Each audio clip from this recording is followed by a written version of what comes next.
shout out to Cheesemate Collective for the article. So, September 15th, 2025, Bitcoin mining site quietly begins pulling water amid drought. Aerial photo of Bitcoin mining site at 1102 Mackenzie owned by Peak Mining. I can show where that is. Here's the street view. Um, this is the facility right here, Bootstrap LLC. And then in the photo, um, pretty sure that's that over there. I would think so. And then to show you where this is on the map, um, yeah, here out, kind of outside of town. That's where it is. Okay, now let's read the article by Julia Strong and Beats Alvarado. Bitcoin mining operation initially operated air-cooled hardware quietly switches to liquid cooling. Data obtained through a public information request shows water use started 1 month before the city of Corpus Christi entered stage 3 drought restrictions.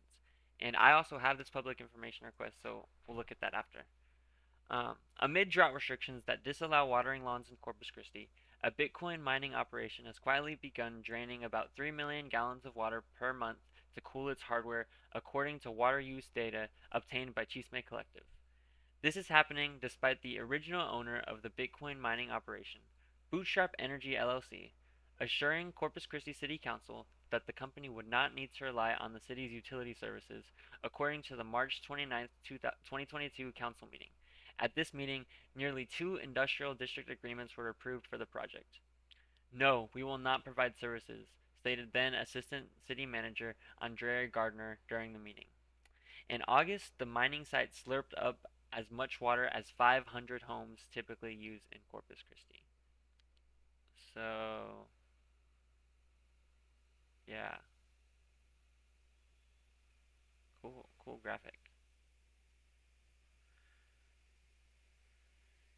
In an effort to in an effort not to provide city services, the city council voted to de-annex a portion of the site in 2022, foregoing more than 70 million in tax revenue that would have otherwise been owed to the city over a span of 10 years. So here's a summary of financial analysis. Projected revenue over 10 years and city limits. So it's saying if they voted to de-annex it, so if they stayed in city limits over 10 years, 3 million a year, so 31 million what it would be over 10 years. If they de-annex them into the industrial district ID, the projected revenue would be an average of 10 million a year, so over 10 years, 102 million. Having the development with two IDAs gives maximum tax relief that equates to a property tax, sales tax, and franchise tax reduction of 70 million over a 10-year period or 7 million a year. Okay.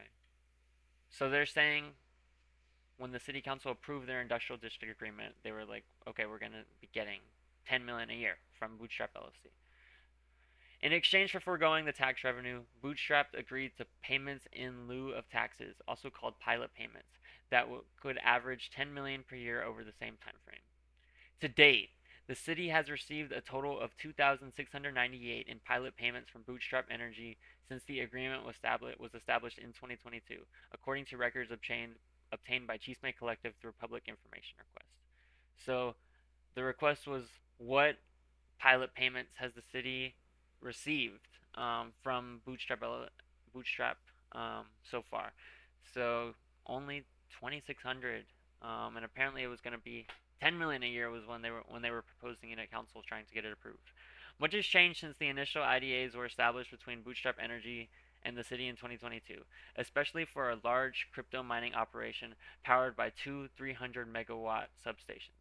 In 2023, amid cryptocurrency prices plummeting, Bootstrap amended one of its IDAs to scale back its crypto mining plans to instead develop a battery storage facility. The price of Bitcoin has begun to rise since the Trump administration took office. In December, Peak Mining by Northern Data Group announced the purchase of Bootstrap's site for Bitcoin mining using liquid cooled hardware. The city has since established two new IDAs for the site off Mackenzie Road, with Peak Mining doing business as 1102 Mackenzie LLC and 1242 Mackenzie LLC. A spokesperson confirmed to Cheeseman Collective that it has not received any pilot payments from Peak Mining since the purchase. So, yeah. Let me go over these real quick. I put these together a couple months ago for city council. So, just a quick run through on the IDAs, what they are. They're the pilot payments. These companies get an IDA agreement, and it establishes that they pay pilots instead of property taxes. And so in Texas, local governments set tax rates, collect property taxes used for schools, streets, fire, police, and more.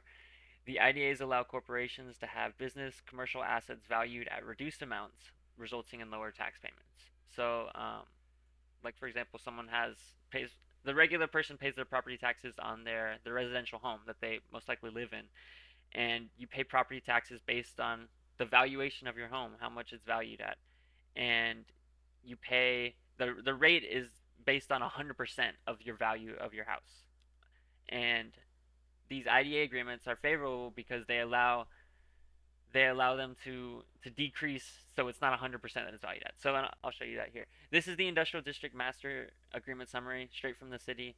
Um, and so if you just look at this and it's like land is 100%, and you're like, okay, well, they're taxing land at 100%, but land is not the valuable asset held by these companies. Industrial land is rural or underdeveloped, and so that's not going to be that's not what's the valuable part of what they're owning. If you see the next category right here, new improvements, pilot, and so years 1 through 4 after the improvement is put into place, they pay 0%. That it's valued at 0%. If they built something that's 20 million, like a 20 million facility refinery, or a $10 million office building, 0% valuation. So zero taxes for the first 4 years. Factory buildings, physical structures, permanent foundations for equipment, warehouses, offices, and site paved lots. So 0% for the first 4 years, and then year five, the valuation of it is gonna be decreased because it's been 4 years of operations and use. And so existing operations in the fifth year, whenever they start to tax it, it's at 62.5%, and they actually increased it to 74%. And the city's like, oh, we're increasing IDAs, but it's a very slight increase to one category. So fifth year they get valued and you pay and they come into play. TCEQ pollution control exempt improvements pilot. So it used to be 62 and that went down to 0. So pollution control is really anything that you could consider that measures you're doing to reduce your environmental impact. Whether it's effective or not, I don't doesn't matter. If it's pollution control by TCEQ, then it's 0%. So flare stacks, scrubbers, baghouses, filtration, um, 0% valuation for property tax. And then business personal property, which is cranes, forklifts, vehicles, tankers, trailers, tools, inventory. I think that's a typo. 0% valuation. I don't even know why the word personal. I guess that's just the terminology used, but personal business commercial stuff isn't personal, and that should be valued and taxed. Go to the next slide. So this is a YouTube video on YouTube. I recommend checking it out. This is the assistant manager who has stepped down and resigned.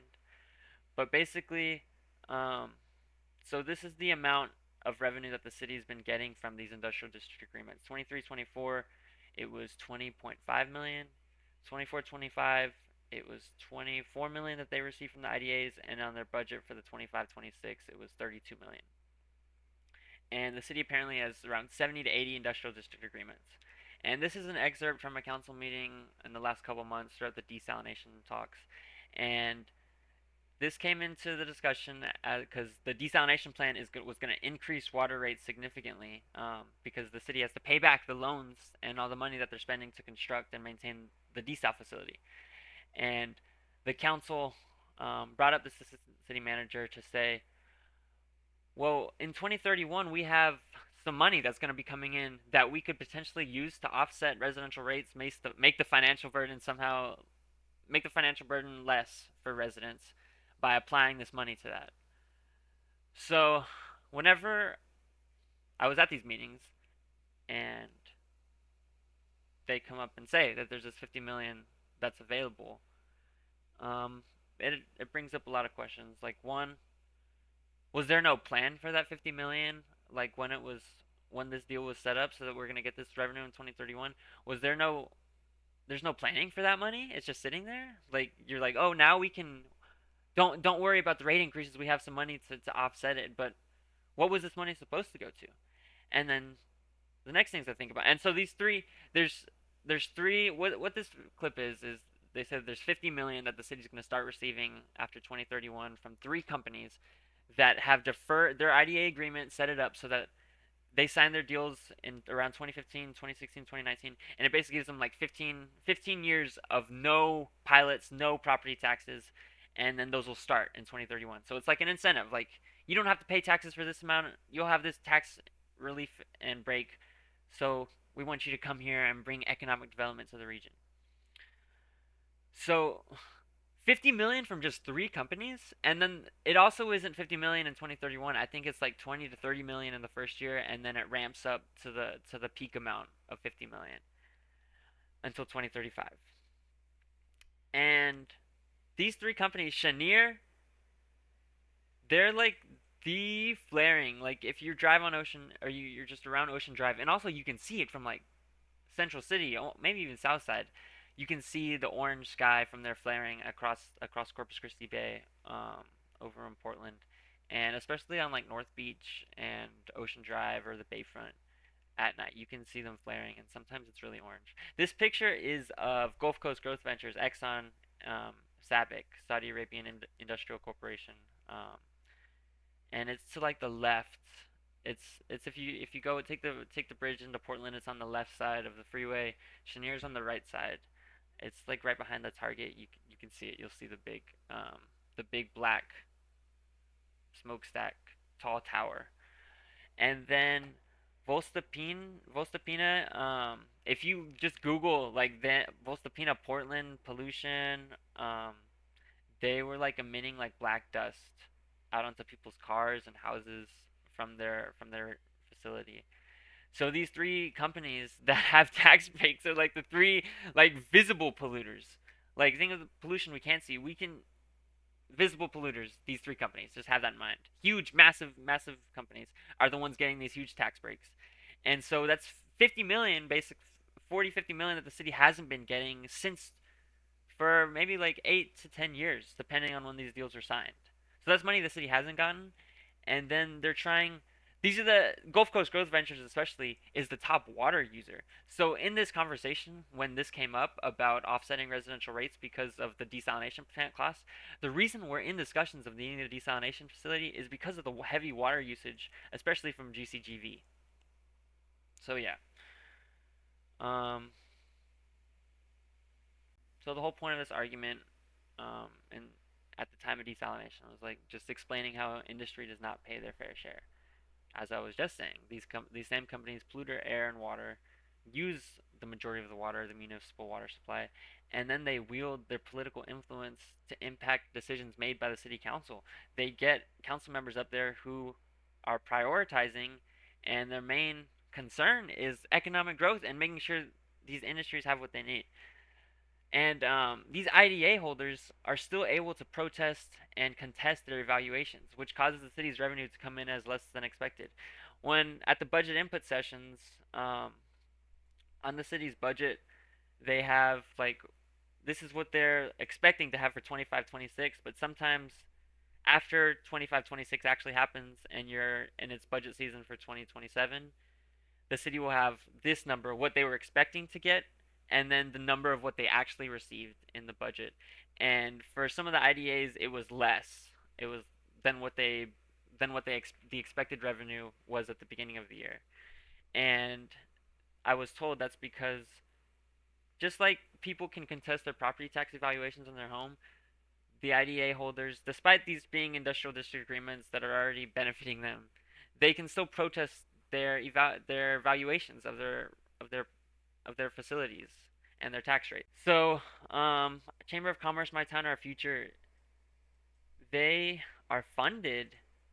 My Town, Our Future was funded and started by GCGV, and Chamber of Commerce has kind of taken it over, but it's basically like a pro-industry political action group nonprofit that's just like promoting like oh, we need economic development. This stuff benefits everyone. Trickle down. These companies trickle down and help Corpus Christi prosper and whatever. And you see like Valero sponsors like Art Walk, and these companies sponsor the Earth Day, Bay Day event um, that they have every year. They have money to sponsor these events because they get these huge tax abatements, and I mean they make a lot of money. They're huge multinational companies. So because of the water usage, because of the drought restrictions, residents face increased water rates, and the drought restrictions, less watering, can't water your plants, your vehicle, or wash your car. As the city seeks solutions to increase their water supply, industry uses the majority of the water, causes demand for mega desal plants. Residents face the drought restrictions, while industrial users continue on with their usage, and they can pay just like a small 33-cent fee during drought to continue on with their heavy usage. It's like how are we ever going to get out of drought, the man-made drought? Residents pay valuations on any improvements to their home/personal dwelling. And yes, they can appeal them too, but they don't get the significant valuation percentage break that industry does, which is this. The city, um, this headline is from September 20 or August 2024, and there's a YouTube video about of comments at that council meeting where it's just like, could the city at least present what the alternative is? What would it be? How much revenue would we be if this number was even 50, 60, 70, 100% for these new improvements or business personal property? What if that was 30, 40%? They'll increase the rates for residents, as you see at this last council meeting. They increased water rates and fees for a handful and more of city services and property taxes. But they'll just do a slight increase and they'll go down actually on these here, 62. These stay at zero for these industrial corporations. The city could have at least presented what those resident possibilities were. And there's costs beyond the financial, the human health impact of these refineries and emissions that are going out in the air, on the environment, the animals, the bay, and the influence that this stuff has on governmental decisions and thinking long term. Like, what if these corporations, like one day, as the resources dry up, they get up and leave? And they'll have already gotten all these incentives and abatements, and they'll have made their money, and they'll have left a lasting impact on our environment and on human health. And will they be able to be held accountable at that point? So this is the public information request that I did not do this information request. IDA's tax break, selling water without obligation during drought restrictions. Basically, if you're outside city limits, the city is not going to provide utilities, and that's the point of the IDA. They're outside city limits.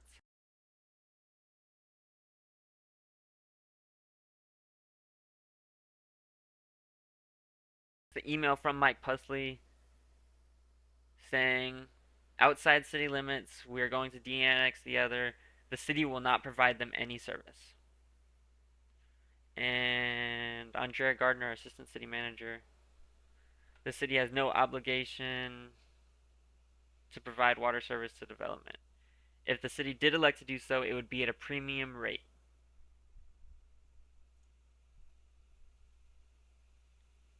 REDC is another organization like the Chamber of Commerce that wants these heavy water users and polluters to come to the city for economic development. It benefits a certain group of people.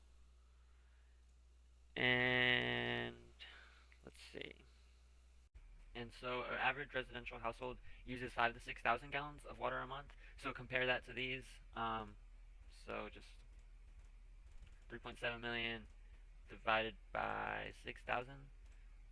So 616 times higher an average residential household's usage for January of 2025. So just per year, let me go with an average of the two. 3.5 million times 12. 42 million a year compared to an average residential household a year is 72,000 times 6,000 times 12, 72,000. So then take 42 million divided by 72,000. Yeah, they use more than 500 times what an average residential household uses, the crypto miners. So yeah.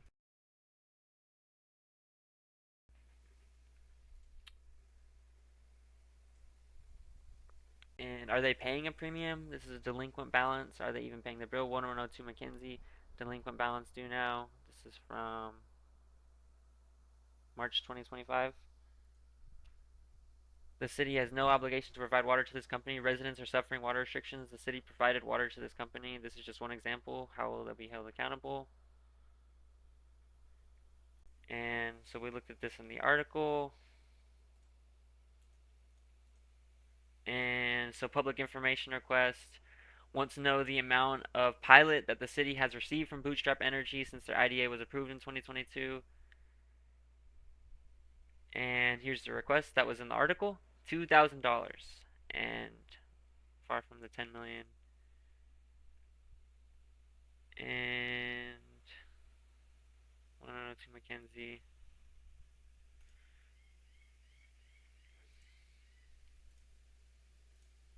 So I will show you where you can actually find this public information request. And it was submitted as a written public comment, so I'm going to show you where to go to look at the written comments. So you want to go to this page, agenda and minutes. You want to go to the minutes, and yeah, okay, so the August 26th council meeting. Here's the meeting minutes, and if you go down to the bottom, you can see public comments that are submitted online. So if you submit an online comment, it'll be available to the public on here. And so here's this slideshow. It's available to be downloaded and looked at on here on the city's website. So this agenda page, the Corpus Christi Legislar, this is where you can look at the agenda, meeting details, and it also has the videos for each meeting. They're also on YouTube, but this is the backup. So hope that was a helpful video. Check out the article, check out Cheesemate Collective, subscribe to them, and shout out to them. Shout out to the concerned residents who found all this information.